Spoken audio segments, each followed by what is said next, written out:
వాసవి గీతను బోధించింది. అనేకమైనటువంటి రహస్యాలెన్నో కూడా మన ఆర్యవైశ్యులకు అమ్మవారు బోధనలుగా వినిపించింది.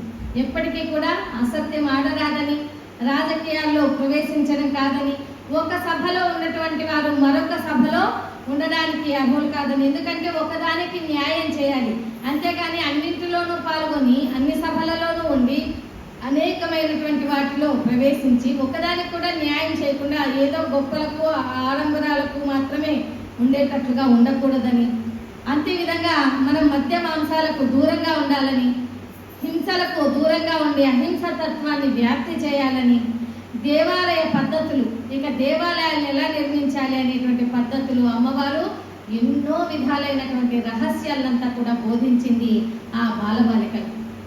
ఇవన్నీ విని ఉత్తేజితులైనటువంటి వారందరూ కూడా అమ్మ మేము అగ్నిగుండ ప్రవేశం చేస్తాం, మేం చేస్తామని అన్ని ముందరికి అందరూ కూడా ఒక్కసారిగా ముందరికి వచ్చేస్తూ ఉన్నారు.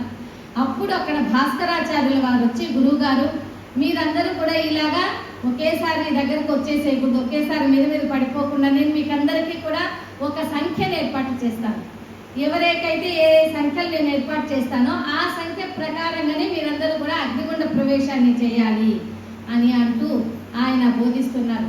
అప్పుడు అమ్మవారు కుసుమశ్రేష్ఠి వారితో, వారి తండ్రి గారితో, ఓ నాన్నగారు మీరు నేను చేయబోయే అగ్నిగుండ ప్రవేశానికి మీరు అగ్నిగుండాలను ఏర్పాటు చేయించింది అని బోధించింది.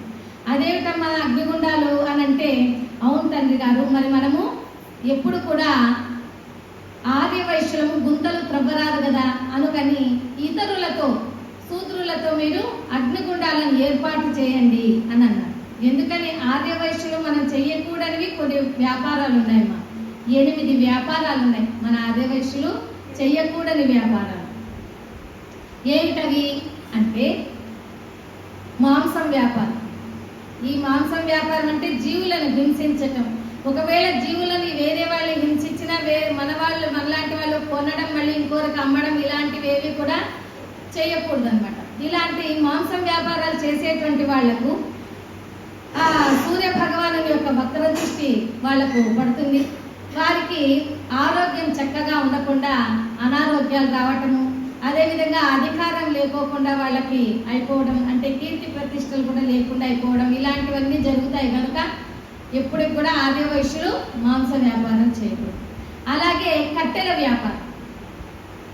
వ్యాపారం వృక్షో రక్షతి రక్షిత అంటాం కదా, ఎప్పుడు కూడా వృక్షాలను రక్షించాలే కానీ ఎప్పుడు వృక్షాలను మనము ఉంచకూడదు. కొంతమంది చూస్తుంటాం అనమాట, ఏదైనా దేవాలయాలకు వెళ్ళేటప్పుడు, ఏదైనా పుణ్యక్షేత్రాలకు వెళ్ళేటప్పుడు, మనం అలా ఉద్యానవనాలకు వెళ్ళేటప్పుడు అక్కడున్న చెట్లను, ఆకులను ఇలా వెళ్తూ అలా చెట్లను గిల్లేస్తూ వెళ్ళిపోతూ ఉంటారనమాట. ఎప్పుడైనా కానీ చూడండి, తిరుమలలో కూడా అంతే, ఎంతో మందిని చూస్తూ ఉంటాము. ఇక్కడ కూడా అంతే, కాశీపట్టణంలో ఎక్కడికైనా వచ్చినప్పుడు ఇలాగా ఈ చెట్లు ఇలా తుంచేస్తూ వెళ్ళిపోతూ ఉంటారు. కొంతమంది ఇప్పుడు కాశీపట్టణానికి దగ్గరలో ఉన్న నైమిషారణ్యం వెళ్తాం, అయోధ్య వెళ్తాం కదా, అక్కడంతా కూడా మనము ఏ చెట్లను ఎప్పుడు కూడా ఇలా తుంచేయరాదనమాట. ఎంతో పుణ్యం చేసుకున్నటువంటి మహర్షులు, ఋషులు, గొప్ప వారంతా కూడా ఆ వృక్ష రూపాల్లో కూడా వాళ్ళు అక్కడే ఉండి తపస్సు చేసుకుంటూ ఉంటారు పుణ్యక్షేత్రాలు. కనుక ఎప్పుడు కూడా వృక్షాలను మనము తుంచరాదు. అలాగా వృక్షో రక్షతి రక్షిత అంటూ చెట్లను ఎప్పుడు కూడా మనం కొట్టించకూడదు, నరికేయకూడదు చెట్లను. అలా చేయటం వలన చంద్రుని యొక్క వక్ర దృష్టి వాళ్ళకి పడి మనశ్శాంతి అనేది లేకుండా, చంద్రమా మనసో జాతః అంటాం కదా, ఆ విధంగా చంద్రుని వక్ర దృష్టి పడితే ఏమవుతుంది, ఇక మనశ్శాంతి అనేది ఉండదు. ఎప్పుడు కూడా చాలా ఇబ్బందులు పడుతూ ఉంటారు. అంతేకాకుండా ఈ పెద్దవాళ్ళు చెప్పినట్లు పిల్లలు ఏ పనులు, ఏ చెప్పిన మాట ఏది కూడా వినుకోకుండా అయిపోతారు. ఆ విధంగా కూడా మనశ్శాంతి లేకుండా అయిపోతుంది.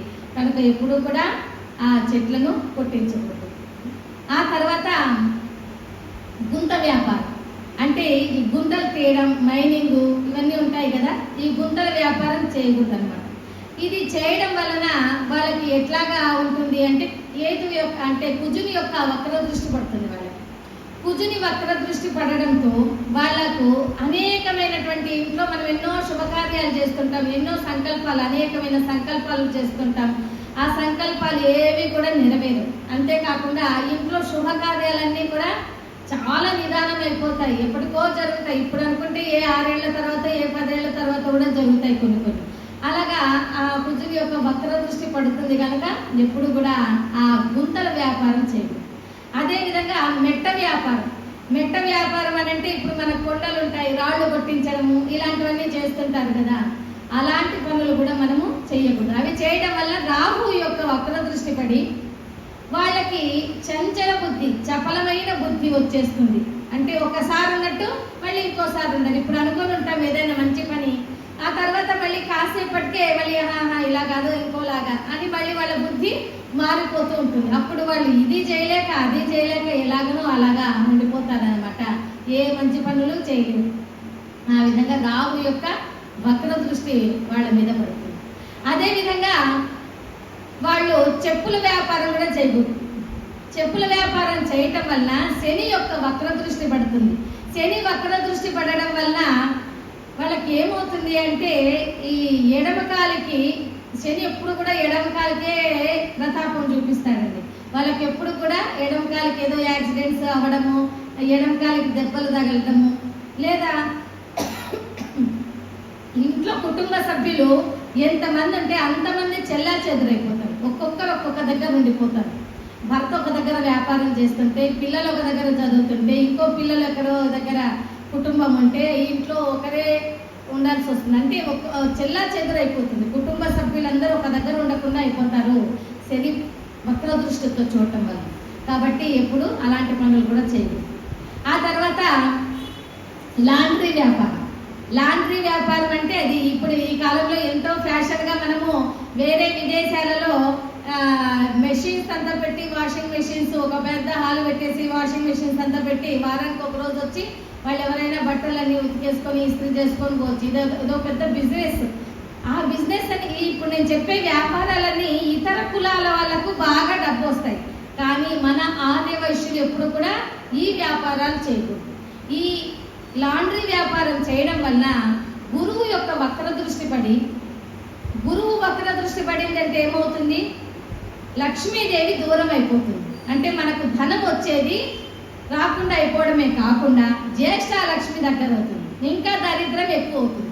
ఇటు ఉన్న ధనము పోయి అటు లేని జ్యేష్ఠ లక్ష్మి ద్వారా అప్పులు చేయడం, దరిద్రాన్ని అనుభవించడం, ఎన్నో అష్ట కష్టాలు పడడం ఇలాంటివన్నీ జరుగుతుంటాయి. కనుక గురువు యొక్క వక్ర దృష్టి పడేటువంటి ఈ లాండ్రీ వ్యాపారం కూడా చేయదు.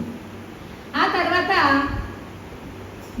మనకి బార్బర్ పని అంటాం కదా, బార్బర్ అంటే ఇప్పుడు కాలంలో బ్యూటీ పార్లర్ అని ఫ్యాషన్గా చెప్తారు, అది కూడా మన ఆదివాసులో చేయకూడదు. ఎందుకంటే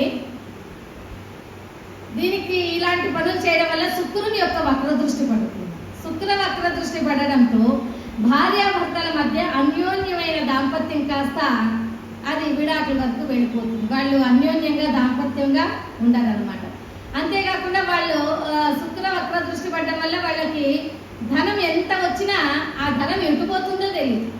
వాళ్ళకి లక్షల ఆదాయం ఉంటుంది, ఆదాయం ఏమో వస్తుంటుంది, కానీ ఆ ధనం అంతా ఎక్కడికో వెళ్ళిపోయి చెల్లా చెదరైపోయి ధనం నిలవకుండా అయిపోతుంది ఈ శుక్రుని యొక్క వక్ర దృష్టి పడటం వల్ల.